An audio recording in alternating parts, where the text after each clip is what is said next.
ಆರೋಗ್ಯ ಪ್ರಯೋಜನಗಳ ಬಗ್ಗೆ ತಿಳಿಸುತ್ತದೆ ಹಾಗೂ ದೈಹಿಕ ಮತ್ತು ಮಾನಸಿಕ ಯೋಗಕ್ಷೇಮವನ್ನು ಉತ್ತೇಜಿಸುತ್ತದೆ.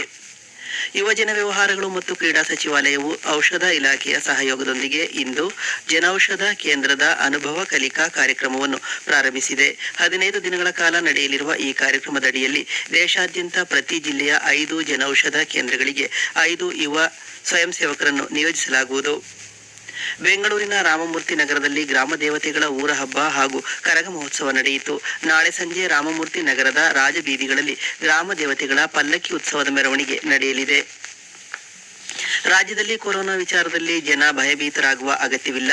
ಆದರೆ ರೋಗ ನಿರೋಧಕ ಶಕ್ತಿ ಕಡಿಮೆ ಇದ್ದವರು ಸ್ವಲ್ಪ ಎಚ್ಚರಿಕೆಯಿಂದ ಇರಬೇಕು ಎಂದು ಆರೋಗ್ಯ ಸಚಿವ ದಿನೇಶ್ ಗುಂಡೂರಾವ್ ತಿಳಿಸಿದ್ದಾರೆ. ಭಾರತದ 6 ಈಶಾನ್ಯ ರಾಜ್ಯಗಳಲ್ಲಿ ಭಾರಿ ಮಳೆಯಾಗಿದ್ದು ಜನಜೀವನ ಅಸ್ತವ್ಯಸ್ತವಾಗಿದೆ.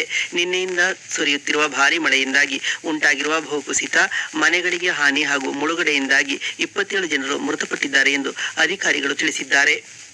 ಅಹಮದಾಬಾದ್ನ ನರೇಂದ್ರ ಮೋದಿ ಕ್ರೀಡಾಂಗಣದಲ್ಲಿಂದು ನಡೆಯುತ್ತಿರುವ Indian Premier League IPL T20 cricket ಪಂದ್ಯಾವಳಿಯ 2ನೇ ಕ್ವಾಲಿಫೈಯರ್ ಪಂದ್ಯದಲ್ಲಿ ಮೊದಲು ಬ್ಯಾಟಿಂಗ್ ಮಾಡುತ್ತಿರುವ ಮುಂಬೈ ಇಂಡಿಯನ್ಸ್ ಇತ್ತೀಚಿನ ವರದಿಯಂತೆ 2.3 ಓವರ್ಗಳಲ್ಲಿ 1 ವಿಕೆಟ್ ನಷ್ಟಕ್ಕೆ 28 ರನ್ ಮಾಡಿ ಆಡುತ್ತಿದೆ.